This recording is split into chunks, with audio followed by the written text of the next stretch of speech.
sur... On va y aller avec Chérif Abdallah, que nous avons en direct, Ahmed Kamara, ce matin chez les juges. Chérif, bonjour. Bonjour, monsieur Lamy, tu vas bien? Oui, ça va, et toi? Alhamdulillah, très bien. Bien. Alors, monsieur Chérif, est-ce qu'on peut savoir aujourd'hui, est-ce que la police vous a livré quelques informations concernant ce qui s'est passé au niveau donc de Madina, les circonstances de cet incendie, et aussi nous dire un peu qu'est-ce qui s'est produit comme dégâts déjà?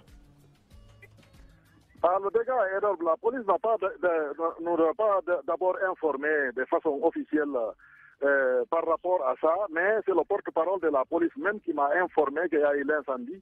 D'ailleurs, c'est lui qui m'a réveillé parce que c'est lui qui m'a appelé au téléphone pour m'informer qu'il y a eu effectivement l'incendie au marché de Madina, qu'ils étaient là avec les sapeurs-pompiers. Et là, je comprends que vraiment, la police et la gendarmerie, dans la nuit, ils ont fait quand même des efforts pour empêcher à ce qu'il y ait des pillages dans d'autres endroits. Vous savez, en général, s'il y a incendie, directement les gens profitent sur les autres magasins pour piller et casser. Là, quand même, la force de sécurité, il faut reconnaître, ils ont fait des efforts la nuit. Et les sapeurs-pompiers aussi, on les tire chapeau parce qu'ils ont fait des efforts. Tout le monde le connaît que l'accès à l'intérieur des marchés, c'est très compliqué. C'est de l'anarchie totale. On ne peut pas accéder. Donc là, ils ont fait un travail énorme la nuit. Là, on les remercie pour ça, vraiment. Bien. Allez-y, Moussa. Ce n'est pas une première, apprend-on, que ce marché brûle. Est-ce que ça signifie qu'on n'a pas tiré les leçons du précédent incendie? Bon, vous savez, on ne peut pas lier les choses. Parce que cette fois-ci, nous avions appris quand même, il y a eu des rumeurs persistantes que même on a dénoncé, on a alerté les autorités, surtout de la sécurité, pour aller protéger les marchés par rapport à la tension. Nous avons été informés qu'il y a eu des réunions à côté de Madina là-bas, il y a eu d'autres réunions en ville. Beaucoup de personnalités m'ont appelé pour me dire, j'ai alerté quand même à travers la presse pour dire que vraiment, attention, il y a ces rumeurs-là. Il dit qu'il y a des personnes qui cherchent à attaquer le marché. Je ne sais pas qu'est-ce qui se passe, mais puisque les forces de sécurité sont là pour ça, donc ils n'ont qu'à faire tout pour protéger les marchés, surtout pendant ces périodes de mouvements politiques. On sait, à chaque mouvement ici, c'est les marchés qui attaquent, c'est les commerçants qui attaquent. Ouais. Même si la population est trop contente, on attaque les marchés. S'ils sont fâchés, on attaque les marchés. J'ai dit halt. Donc j'ai alerté avant ça. Quand vous regardez même dans le site de Guinée Matin, vous allez voir l'alerte qu'on avait fait. C'est affiché là jusqu'à présent. Alors là, on ne peut pas comprendre exactement ce qui s'est passé. On ne peut pas accuser à tout moment des coups de circuit, quand même. Bien. Alors, justement, Chérif Abdallah, vous parlez des rumeurs, donc on va les prendre avec des pincettes. Mais après, l'autre thèse, justement, c'est court-circuit qu'il ne faut pas quand même occulter. On a aujourd'hui des magasins dans Madina. C'est difficile même de circuler. Les installations, même les sapeurs-pompiers ont eu du mal à travailler. Est-ce que vous, ça fait partie de vos prérogatives, c'est-à-dire le GOA, amener les commerçants à mieux s'organiser à l'interne même, ne serait-ce que par la mise en place des boutiques? Je vous dis, je vous parle avec plaisir. Nous avons un partenaire qui est très très important, qui a un excellent projet. Je ne dirai pas le nom et je ne dirai pas d'abord le projet. Je pense que quand on le met en place très rapidement, là ça sera fait. C'est des partenaires occidentaux. On est en train de faire des sensibilisations pour eux, des Français précisément, pour justement essayer de décanter le marché. Et là, on va trouver la solution. Bientôt, vous verrez, on va, Inch'Allah, trouver la solution parce que c'est des partenaires très, très, très solides. Bien. Sur notre plan... on parle d'incendie, là, et pas la pub à l'antenne. Ouais. Sur notre plan, M. Chérif Abdallah, il y a... dans le même siège, M. Chérif Abdallah, il y a le cas des victimes.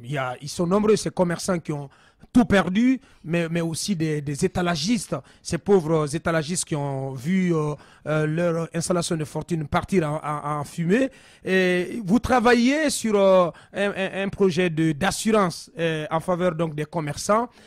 Où en êtes-vous? Est-ce que ce projet a abouti à quelque chose de manière donc à permettre à ces sinistrés donc de pouvoir être pris en charge par les assurances? Vous savez, les assurances, je ne peux pas accuser tout le monde, mais la plupart parmi eux ne sont pas sérieux. Parce que nous avons quand même fait des partenariats avec des assurances. Mais dans le lot, on sait que vous travaillez avec une compagnie d'assurance. Vous avez tenté de développer ce partenariat avec NCA, osons dire le nom ici. Et si donc vous dites aujourd'hui que toutes les compagnies ne sont pas sérieuses, peut-être que vous avez été déçu par NCA. Bon, Ou bien vous me dites le contraire. Vous savez, moi, je n'aime pas contourner la vérité. Avec l'ancien directeur de NCA, tout se passe normalement bien.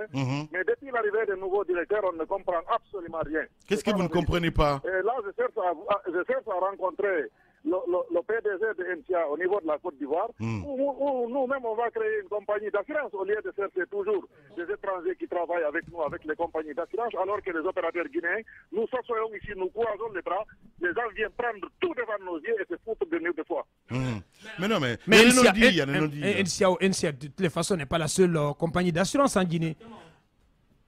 J'ai fait des partenariats avec d'autres, mais je vous dis que les efforts manquent énormément auprès de certaines compagnies. Ce n'est pas toutes les compagnies, mais les efforts manquent sérieusement, je vous dis. Alors, la plupart, c'est des gens qui cherchent seulement l'argent. Qu'est-ce que vous reprochez au nouveau directeur d'NCA? Non, bon, enfin, là, on ne va pas dire ça. Ah ben non, mais attendez, là c'est la langue de bois, là. Vous dites que vous n'êtes pas... Quand le rendez-vous n'est pas respecté, cela signifie scène de contrat. Rendez-vous. Alors, Chérif Abdallah, il y a aussi une image que j'ai vue. Des commerçants continuent de garder dans leurs magasins d'importantes sommes d'argent. Vous êtes président du Goa. Est-ce que vous n'avez pas votre responsabilité en cela? Pas de sensibilisation pour leur demander au moins de se faire bancariser? Parce que vous ne pouvez pas quand même admettre qu'il y ait d'importantes sommes d'argent dans les magasins. Monsieur Moïse, quand vous prenez un sapelé, vous mettez le sapelé. Vous voyez, j'ai fait des partenariats signés présentement avec les banques. Des partenariats signés. J'ai tout fait. On rencontre les commerçants, on les explique du matin au soir. Mais ce n'est pas tout le monde qui comprend. Vous comprenez? Et quand on ne comprend pas, on ne prend pas de dispositions. C'est très compliqué pour nous. Malheureusement, c'est arrivé. Mais on les a toujours conseillés. Nous avons des partenariats signés avec un minimum de 5 banques ici. Et nous avons nous-mêmes lancé des banques ici que vous connaissez parce que votre média a participé à certaines sensibilisations. Vous comprenez? Je ne vais pas dire les noms pour ne pas faire de pub. Mais nous avons un minimum de 5 banques qui sont nos partenaires nets sur le terrain. Et ils sont vraiment disponibles à 100% pour faire le travail. Et tous ces directeurs-là, et ou les responsables de ces banques-là, si je les appelle au téléphone tout de suite, ils vont laisser tout. Même si je dis va voir un étalagiste à Madina, le directeur se déplace dans son bureau, allez voir. Oui, mais. Ce respect-là, avec les banques, quand même, je reconnais, avec les banques, c'est pas la faute aux banques. Là, c'est la faute aux commerçants. Non, mais monsieur Chérif Abdallah, c'est trop facile de dire que c'est pas la faute aux banques parce que beaucoup de commerçants avec lesquels moi j'ai discuté se plaignent du fait qu'aujourd'hui, lorsque vous partez dans certaines banques, pour il ne serait-ce que retirer 20, 30, 40, 50 millions, vous y passez toute la journée. Ou parfois même c'est impossible. Écoutez, c'est facile de dire ça à vous aussi, mais je vais vous dire quelque chose. Tous les banques qui ont signé des partenariats avec le Goa, c'est le premier engagement. Parce que moi, je dis, quand on dépose de l'argent, vous ne nous parlez pas de problème de réseau. Et quand on vient retirer notre argent, ne nous parlez pas de problème de réseau. Nous, il y a toujours des réseaux entre nous et notre argent. Nous, on les a dit ça clairement. Peut-être. Le partenariat avec le Goa, c'est le sérieux. Parce que nous, on ne badine pas. Je vous dis qu'on ne badine pas. Non, mais peut-être que certains commerçants ou certains grands commerçants sont privilégiés auprès de certaines banques, etc. Mais il y a beaucoup d'autres commerçants qui se plaignent du fait que les transactions dans les banques, c'est tout à fait des problèmes. Je vous dis, vos questions-là sont extraordinaires. Nous, il n'y a pas de privilèges chez nous. Que vous soyez grand ou petit, nous, il n'y a pas un petit commerçant. Justement, dans le Goa, nous embarquons tout le monde. Bien. Parce que Chérif. être petit commerçant aujourd'hui et être milliardaire demain. Bien. Tous les grands commerçants que vous voyez là, portaient des fagots de bois, certains ont tiré des chaussures. Donc, pour nous, tout est la même chose. Bien. Chérif Abdallah, allez, dernière question. Dernière question. Vous avez appelé récemment à des journées sans activité économique dans notre pays. Votre appel a d'ailleurs été largement observé à maints endroits dans notre pays. Est-ce que vous êtes à même de nous tirer un bilan de cet appel et qu'allez-vous faire à l'avenir dans l'immédiat? Justement, cet appel pour les journées sans commerce, nous allons le refaire. Nous allons le refaire que ce soit clair dans tous les esprits. Pourquoi? Parce que pour notre sécurité, mon frère, on ne tergiversera jamais. Hélas, Doura est kidnappé, on n'a pas de nouvelles. Monsieur Ali Badra Diaby est pillé, on n'a aucune suite. Et on est en train de kidnapper les opérateurs économiques ici. Si on touche à un seul CV d'un opérateur économique, je jure sur le Coran, je vais faire fermer le pays pendant 1 mois. Et on ne reculera jamais. Bien. Parce que notre sécurité, on ne le tergiverse pas. Et moi aussi, si je sens que je suis menacé, je dis à l'ensemble des opérateurs économiques de me suivre matin et soir. Si on me touche, les opérateurs économiques n'ont qu'à agir sur l'ensemble du pays. Bien. Chérif Abdallah, merci. Merci beaucoup à M. Mohamed Chérif Abdallah, président du Goa. Merci beaucoup et surtout bon courage. Sur Radio Espace. Allez, nous partons sur le terrain. Le général Mathurin Bangoura en direct chez les Grandes Gueules. Bonjour, monsieur le gouverneur. Merci de répondre à nos questions, monsieur le gouverneur. Le marché Madina, une partie du marché de Madina, qui brûle. Dites-nous, qu'est-ce que vous avez pu réunir comme élément d'information sur les causes de cet incendie, mais aussi sur le bilan qu'on peut en dresser déjà. Merci Lamine, merci à vos auditeurs qui nous écoutent en ce moment. C'est vrai, dans la nuit du samedi, on a été appelé par l'administrateur du marché, M. Camara, qui nous a dit qu'il y a eu un incendie au niveau du marché Mbalia. Il faut préciser, quand on parle de Madina, c'est le secteur Mbalia du côté route Niger. Donc, appelé, nous nous sommes rendus sur les lieux et jusqu'hier à 6 h du matin. Mais le constat qui se dégage, comme vous l'avez dit ce matin, il y a un problème d'accès au niveau de Madina. Il n'y a pas d'accès. Et quand nous sommes arrivés, on est allé avec l'administrateur et les différents chefs de secteur qui gèrent le marché Madina. On nous a montré un atelier de couture où le sorti. Il nous a été dit, le constat qui a été fait, que c'est un court-circuit qui est à l'origine de cet incendie, contrairement à tout ce que les gens ont raconté. Donc, on a fait tout le tour du marché, boutique par boutique, les boutiques ont été incendiées. Et c'est vrai, nous nous sommes dit qu'il ne fallait pas se précipiter de donner une quelconque information si celle-ci n'était pas recoupée. Donc, il fallait faire venir tous les intervenants du marché pour savoir effectivement qu'est-ce qui était à l'origine de cet incendie. De la conclusion qui a été tirée, vers 14 h, on nous a dit que c'est l'atelier de couture, c'est là où le feu est sorti, et c'était suite à un court-circuit. Bien. Allez, donc pour l'instant, la thèse, c'est toujours le court-circuit. Mais, monsieur le gouverneur, oui. Le court-circuit, pourquoi est-ce qu'il est toujours l'accusé parfait? Oui. Pardon? Le court-circuit est toujours indexé lorsque des marchés prennent feu. Je pense que... est-ce que les enquêtes ont été approfondies réellement? Mais j'ai dit, on n'a pas voulu se précipiter de tirer une conclusion quand on est arrivé sur le terrain. Oui, jusqu'à 14 h, quand on fait réunir tous les intervenants au niveau du marché et que les gens s'accordent à dire que c'est un court-circuit, on ne peut pas aller au-delà. Oui, mais les gens s'accordent, vous dites, les gens s'accordent, donc tous les intervenants, ces chefs de secteur, l'administrateur du marché, ils sont tous accordés pour dire que c'est suite à un court-circuit. Mais précisément, monsieur le gouverneur, comment ce court-circuit est survenu? Bon, je ne peux pas vous dire précisément comment le court-circuit est survenu. Vous savez, vous avez vu les installations, parce que vos envois étaient sur le terrain. Quand vous voyez comment les branchements sont faits au niveau de Madina, les fils étaient pendants un peu partout.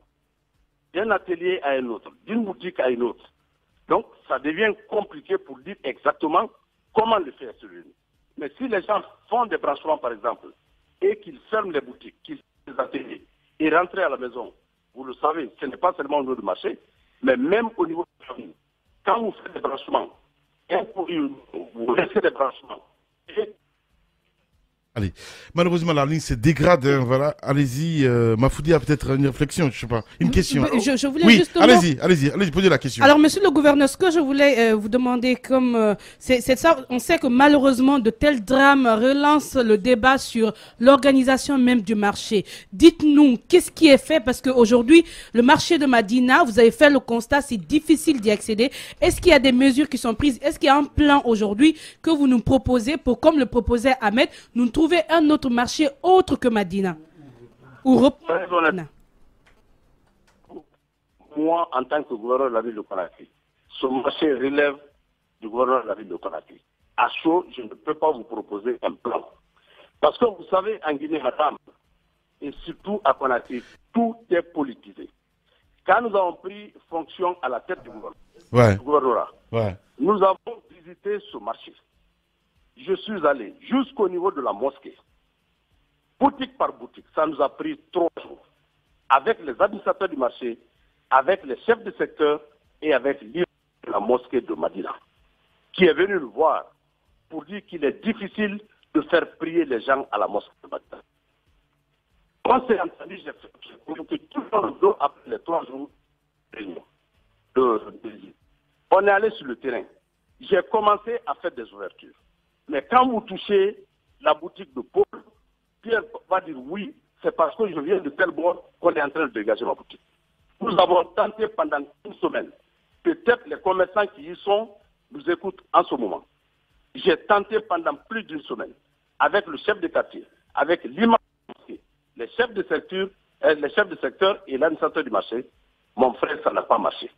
À vous dire aujourd'hui qu'il y a un plan qui est prévu par rapport à la délocalisation de ce marché, c'est seul le gouvernement qui peut se prononcer par rapport à ça. Mais à chaud, moi en tant que gouverneur, je vous dis qu'on ne peut pas se prononcer pour un éventuel dégagement de ce marché. Bien. Alors, monsieur le gouverneur, c'est quand même difficile quand on vous entend comme ça, parce que c'est-à-dire que si les gens, pour une raison ou une autre, ne veulent pas quitter, vous allez céder. Pourtant, vous êtes une autorité, et de vous et du gouvernement, on attend que vous nous proposiez quelque chose pour le bien-être de ces personnes-là, même qui ne veulent pas quitter. Mais n'est-ce pas céder si facilement? Et est-ce pas ça, c'est cela le problème si on veut, à tous les niveaux? Mais ce n'est pas parce qu'on a cédé. On ne cède pas. Mais c'est ce que je viens de vous dire. Oui. Il faudrait que vous, des médias, vous nous aidez. Oui. Ce qui est en train d'être fait aujourd'hui, moi, en tant que gouverneur, vous connaissez ma religion, vous connaissez mon ethnie. Mais quand je vais toucher une boutique de Lamine Girassi, il va dire oui parce que je suis Toubaka de tel lieu. Ouais. Il y a ceci, il y a cela. Tout est politisé en Guinée. Ouais. Et vous savez, les 80% des commerçants à Madina viennent d'un parti, une chose. Je ne sais pas comment je peux dire. Je ne dirais pas qu'ils sont militants d'un parti politique. Mais tout ce que vous allez faire par rapport à cette gouvernance d'aujourd'hui, Paul ou Pierre trouvera à redire. Bien. En quoi on a tenté. Je comprends, mais pensez-vous que gouverner, c'est prendre les devants? S'il faut gouverner en même temps avoir la peur au ventre, ça devient un souci, monsieur le gouverneur. S'il vous plaît, on n'a pas la peur au ventre. Mais si, c'est ce que vous dites. Vous dites que si vous prenez l'exemple sur moi. Mais oui, monsieur le gouverneur, allez-y. Je vous dis ceci. La ville, ce n'est pas Madina, vous le savez, c'est le plus grand marché de la Guinée. Oui. J'ai pu dégager Conakry, la ville de Conakry. Oui. On est allé à Madina sur l'autoroute, on a pu dégager. Oui. Ce n'est pas parce qu'on a la peur au ventre. Oui, mais quand pourquoi on va vous dites... côté, toucher Madina, je vous dis que ce n'est pas de la mer à boire, mais ce n'est pas aussi aisé qu'on peut le penser. Non, mais c'est ce que je dis justement. C'est pour cela que vous êtes gouverneur de la ville de Conakry, monsieur. Voilà, si à un moment vous ne pouvez pas prendre des décisions et puis aller à l'action, là, il y a un souci. Moi, je suis pas du tout content ce matin à vous entendre dire que quand vous touchez une boutique, telle communauté va se réveiller pour dire, on a fait ci, on a fait ça. Monsieur le gouverneur, là, il y a un souci. Lamine, je n'ai pas besoin que vous soyez content. C'est mon point de vue que je donne. Non, écoute, Lamine, écoute.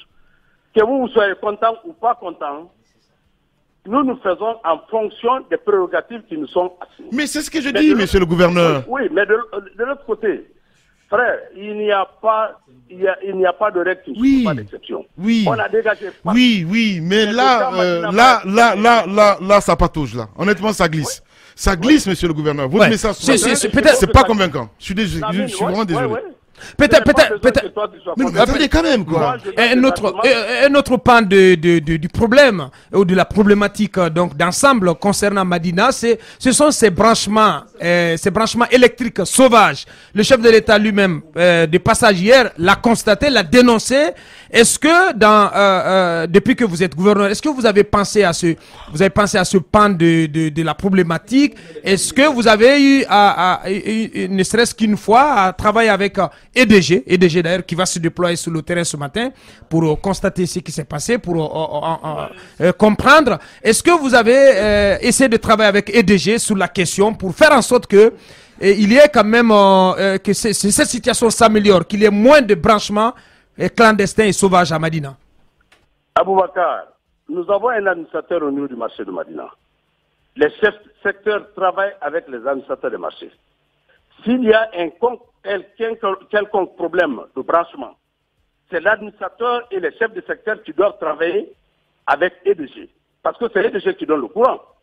Et les factures sont exhibées, sont déposées par EDG pour que les commerçants fassent le paiement. Oui, mais ces administrateurs, ces chefs de secteur, ils relèvent de vous, monsieur le gouverneur. Non, ils ne relèvent pas de nous. Eh bien, informez-nous alors. Il fait ce qu'il peut. Voilà. Qui relève de nous, c'est l'administrateur qui relève du gouverneur de la ville de Conakry. C'est lui qui gère. Est-ce que vous l'avez interpellé ne serait-ce qu'une fois sur la question? Non. Non, parce que moi je suis arrivé, c'est le 3e coup de circuit qui se passe aujourd'hui à Madina. C'est le 3e coup de circuit. Bien. C'est le 3e coup de circuit. Bien. Monsieur le gouverneur, ben, vous souhaite bonne chance et surtout parce que vous en avez besoin. Vous en avez besoin et surtout de courage. Merci beaucoup, mon général. Sur Radio Espace.